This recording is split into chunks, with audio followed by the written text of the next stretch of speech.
IT 종목들이 올라와 있다 보니까 주가들이 매수할 때 타이밍이 중요한 것 같아요. 그만큼 여기 지금 기대 심리가 거의 없다라고 봐야 될 것 같아요. 네. 빠졌다고 능사가 아니더라고요. 이게 주가가 오를 수 있는 게 있어야지.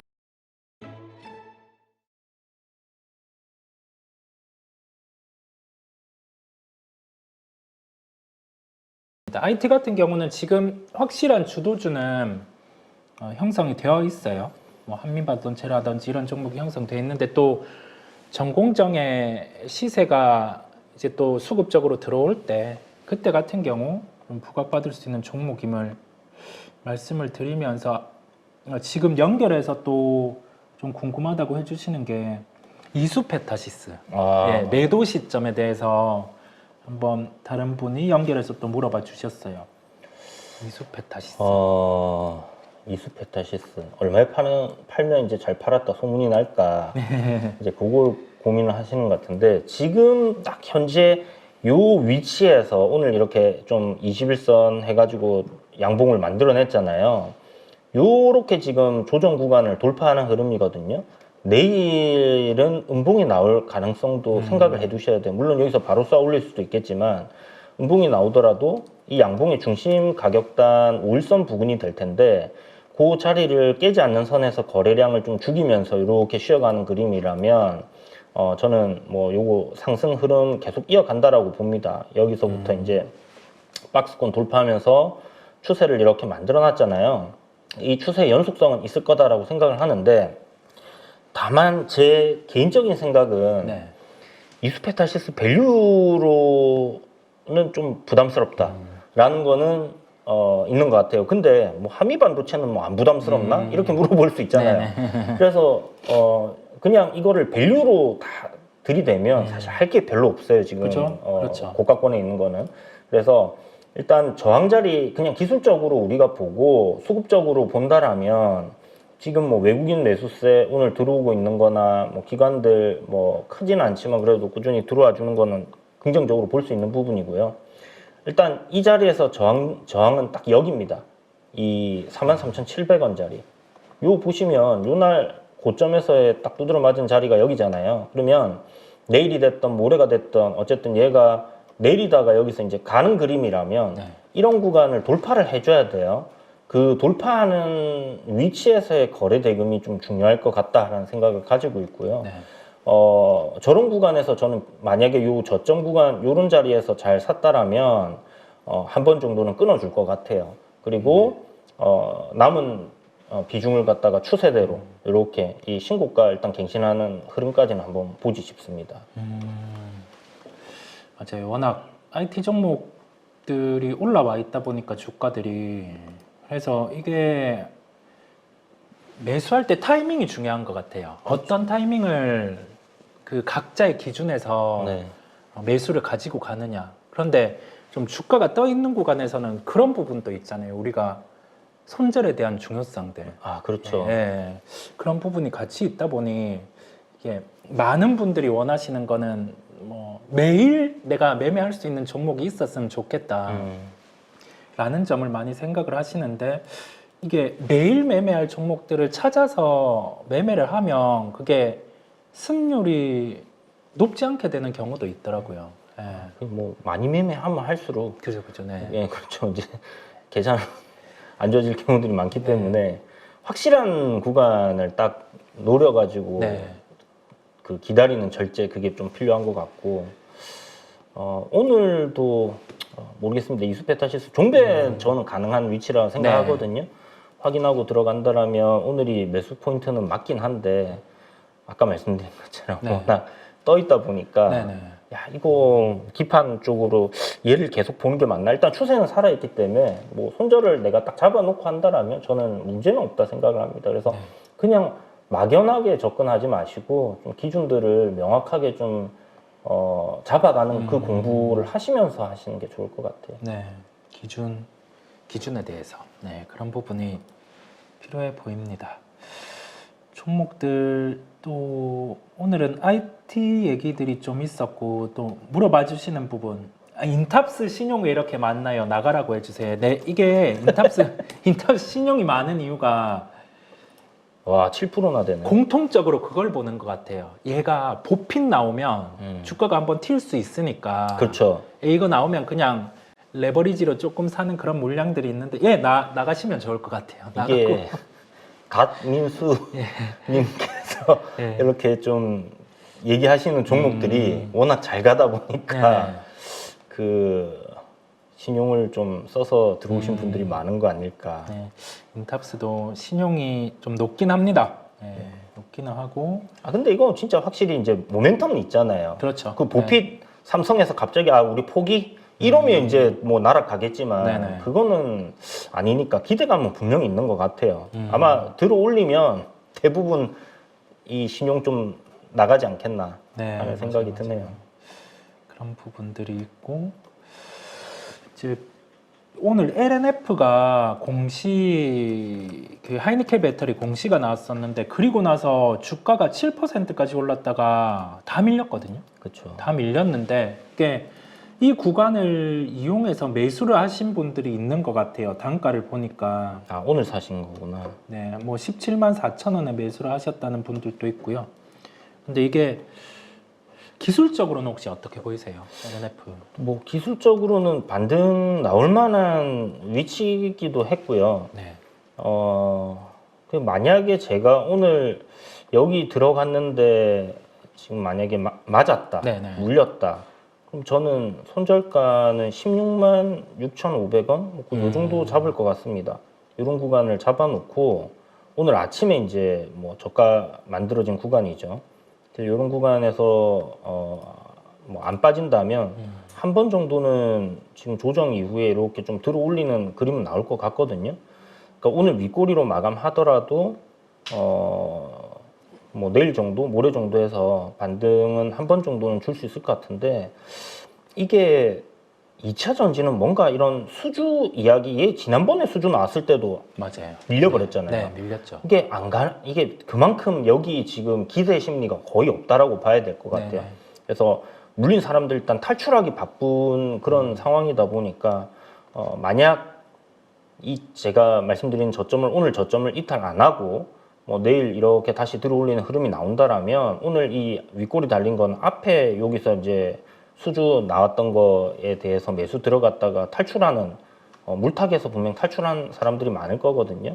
그러면 일단 그 매물 소화했다 보고 좀 더 갈 수는 있을 것 같다라는 생각은 드는데 글쎄요 저는 이런 자리를 별로 안 좋아해요. 네, 네.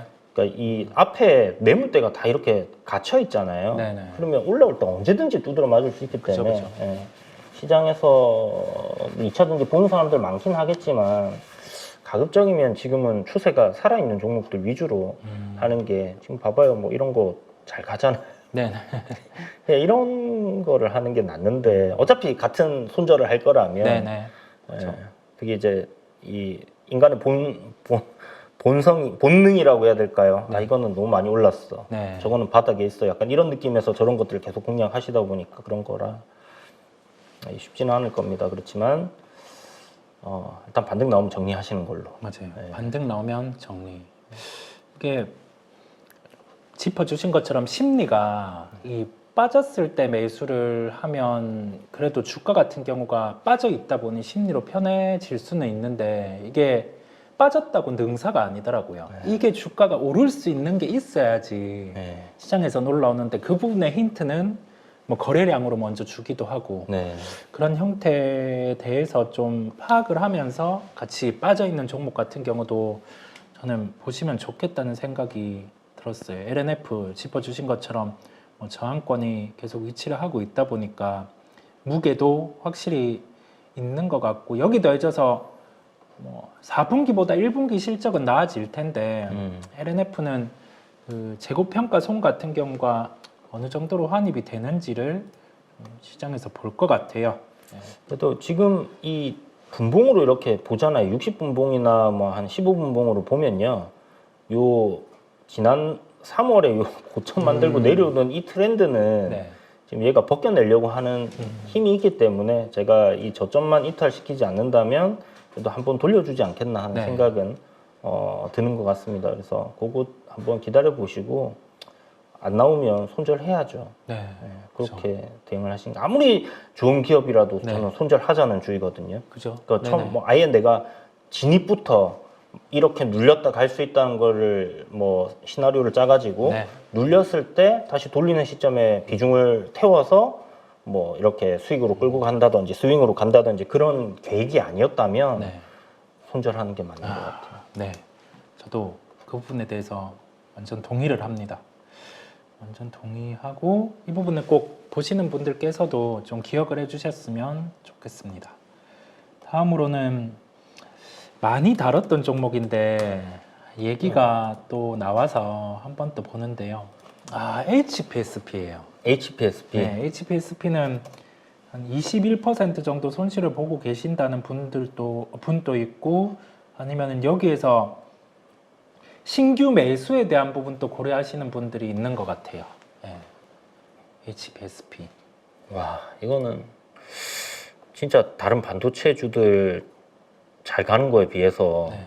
좀 너무 과하게 빠진다라는 생각도 좀 들긴 한데 네. 글쎄요. 저는 신규 매수는 뭐 이런 앞에 전저점 자리에서 반등 주겠지라고 생각하고 받아볼 수도 있겠지만 저는 별로 안 좋아해요. 사실 네네. 이 상승 흐름을 이렇게 정배율로 이렇게 쭉 올라오던 종목이 네. 121선 깨는 거는 저는 굉장히 안 좋아하거든요. 네. 그래서 일단 이거 240선까지는 밀린다 생각을 하고 네. 이 201선이나 240선 이렇게 올라오는 구간에서 이 하락을 멈추는지 그걸 좀 확인을 하고 접근을 하는 게 맞다 싶습니다. 떨어지는 칼날을 갖다 대면 손가락 잘려요. 네. 예, 그렇게 생각하시고 뭐 밸류적으로 얘가 싸다라는 생각이 들어서 내가 가치 투자로 장기 관점으로 이거를 사겠다 그렇게 생각을 뭐 하실 수도 있을 텐데 이 지금 추정치거든요. 1,100억 올해 내년에 1,800억 내후년에 1,900억 저는 못할 것 같아요. 예, 그래서 물론 뭐 반도체 섹터 전반적으로 좋긴 한데 좀 많이 땡겨서 올랐다라는 생각도 들기 때문에 그게 이제 가격 조정이 나오고 또 기간 조정을 거치면서 이렇게 좀 맞춰가는 그런 단계라고 생각이 듭니다. 그래서 지금 굳이 반도체 섹터 내에 좀 종목 많잖아요. 그 안에서 뭐 하나마이크론 같은 경우 보시면 밸류적으로 굉장히 부담이 없거든요. 네. 동진 세미캠도 마찬가지고 그런 것들이 있다라는 거는 사람들에게 이 종목을 사야 될 만한 그 정말 명확한 명분이 없지 않는 다음에는 매도세를 이겨내는 매수세가 들어오기가 쉬울까 하는 생각은 들어요. 네. 네, 그래서 접근 안 하는 게 추가 매수도 저는 안 하고 기다려야 된다 생각합니다. 떨어질 때 추가 매수하면 진짜 힘들어져요. 네. 이게 다른 분들이 또 말씀을 해주신 부분 중에 뭐 반도체 최근에 그 현대차증권의 광민정 에널 같은 경우가 타이거 7이라 해서 HPSP를 포함을 해줬는데 DST와 소송 때문에 매력이 없는 건지라고. 근데 이 소송은 장기화예요. 장기화다 보니까 어느 손을 들어줄지는 모르는데 양쪽의 주장들이 다 HPSP 같은 경우도 EST도 우리가 원천 기술을 갖고 있다라는 주장이다 보니까 지금은 좀 서로의 관계에서 좀 장기화된 그런 이슈가 있을 수 있겠고요. 짚어주신 것처럼 밸류에 대한 매력 같은 경우도 지금은 만약에 그게 HPSP의 귀책 사유로 된다라고 하면 지금 봤던 영업이익률을 못 받게 돼요. 그만큼 마진이 확 떨어지게 되는 구조거든요. 그 우려를 시장에서 좀 하는 것 같습니다. 그래서 주가는 이런 식으로 쉬어간다라고 말씀을 드릴 수 있겠고요. 노이즈가 있는 종목들이 우리가 반등이 나오는 경우도 있어요. 뭐 유진테크 같은 경우는 최근에 그 일본의 기업과 그 국산화를 하는 장비에서 좀 법적 이슈가 있는 상황인데 이런 식으로 주가가 돌리는 흐름이 나타났거든요. 그런데 그 이전에 힌트를 얻을 수 있는 게 이런 거래 안에서 얻을 수 있어요.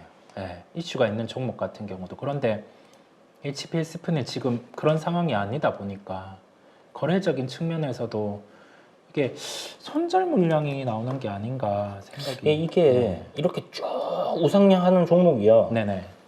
신고가를 다시 갱신을 할 때 나오는 거래 대금이 네. 진짜 역사적인 사상 최대치가 거래 대금이 터지면 이게 7,500억이 터졌거든요. 근데 거의 7,000억, 9,000억 터졌습니다. 네네. 그러면 앞에 나왔던 거래 대금 비해서 너무 많이 터졌잖아요. 네.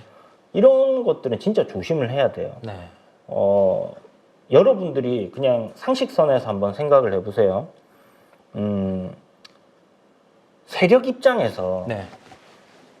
물량을 꽉 들고 있어요. 이 종목이 계속 갈 거라고 생각하면 네. 물량을 안 풀어요. 그러면 네. 시중에 돌고 있는 물량은 한정적이잖아요. 네. 그렇게 생각했을 때 거기서 일어나는 거래와 세력이 물량을 쫙 풀어가지고 거래가 막 활발하게 눈 가는 사고 눈 가는 많이 파니까 네. 발생하는데 그 물량이 안 풀리면 그렇게까지 안 나온다라고 생각하는 게 맞거든요. 네. 근데 지금은 이거는 진짜 뭐 역사적인 거래대금 터졌기 때문에 그럴 때는 조심해야죠. 역사적인 거래 대금. 네. 그렇죠. 주가가 떨어지는 칼날은 뭔가 이유들이 다 있더라고요. 맞습니다. 네, 언제나 지나고 보면 무슨 이슈가 있었고 하다 보니까 저도 떨어지는 칼날은 잘 잡는 편은 아닙니다. 아예 뭐 그런 주가락이 멈췄을 때 접근을 하는 편이라는 말씀을 드리고요. 더해져서 2차 전지 쪽 LNF 얘기를 하다 보니 에코프로 BM도 좀 같이 다뤄지는데 에코 BM은 크게 바뀐 건 없어 보여요. 저희가 전에도 한번 다뤘었잖아요. 네네. 네, 그때랑 큰 부분이 달라진 건 없어 보이는데 혹시 뭐 보시는 관점에 대한 변화가 있으신지? 없습니다. 그죠? 네. 완전 그대로예요. 네네. 지금 어떤 그 트렌드 라인 하단 자리에 있다라는 거, 여기를 이제 이탈하느냐 안 하느냐, 지켜주느냐 안 지켜주느냐 이런 관점인 거고, 이것도 뭐 이전 상장 이야기가 있잖아요. 네. 그게 이제 사실 지금 약발이 안 먹힌다 저는 그렇게 그죠. 생각하는데, 네. 뭐 그런 구간에서 지금 뭐 2차 전지 섹터 전반적으로 약간 분위기 안 좋은데 1분기 컨센서스도 지금 LG 엔솔이 실적 박살났잖아요. 네. 거기에 그것만 그러냐 하면 다 안 좋아요. 그냥 다 알고 있는 내용이기도 합니다. 네. 그래서 뭐 그런 부분에 선반영하면서 빠졌다 하면 실적 발표를 하고 나서 오히려 올라갈 수도 있다는 생각은 하거든요. 네. 반등할 수 있는 가능성은. 근데 일단은 그런 좀 주요한 위치들을 지켜내는 선에서 그런 흐름들이 나와주는 게 좀 중요하지 않겠나 이렇게 생각을 하고요. 이탈하게 된다라면 일단 뭐 전저점까지는 밀린다 이렇게 생각하고 봐야 되는 상황이기 때문에 2차 전지는 지금 글쎄요 뭔가 뭐 성장 쪽으로 보기에는 네. 금리에 대한 기대감이 지금 확 꺾여 있는 상황이라서 네. 그것도 좀 많이 지금 떨어졌죠. 네. 그래서 뭐 전기차가 뭐 수요가 갑자기 폭발적으로 막 많이 팔리고 잘 팔리고 있다 하면 또 긍정적인 요인이 되고 메탈 가격 올라가면 될 텐데 네. 그걸 기대하기에는 지금 전반적으로 환경 자체가 주변 환경이 안 만들어지는 것 같아요. 그래서 네. 그런 것들이 조금씩 잡히는지 그거 확인하면서 지금 5일선 위로 일단은 최소한 종가 기준으로 올라타고 돌리는 모습이 나오는 거 확인해야 될 것 같습니다. 네. 저도 그 부분에 대해 공감을 하는 게 지금 시장의 다양한 매체 같은 경우가 2차 전지에 대해서 언급을 하면 뭔가 이슈가 되기 때문에 많이 다루기는 해요. 그렇다 보니까 여기에 대해서 뭐 2차 전지를 분석하시는 분들도 좋은 데이터를 가지고 와서 2차 전지를 얘기를 많이 하거든요. 그렇죠. 어디까지나 긍정적인 얘기를 네. 하시려고 하시죠. 네. 근데 그게 지금 상황의 주가에서는 안 맞다는 거죠. 네. 왜냐하면 핵심은 수요의 회복인데 그걸 보기보다 다른 쪽으로 2차 전지의 긍정적인 면을 이렇게 계속 들이대는 면에서 자칫 보시는 분들이 악영향을 받을 수 있는 거죠. 주가는 다른 말을 하니까. 희망 고문 계속 받는 거죠. 네네. 그래서 그런 부분들을 꼭 생각을 하셨으면 좋겠어요. 주가가 먼저 말할 때도 있습니다. 그렇다 보니까 2차 전지 쪽은 타이밍을 기다리는 관점이죠. 어떤 식으로 반등이 나오는지 그 부분을 생각해 주시면 되겠고요.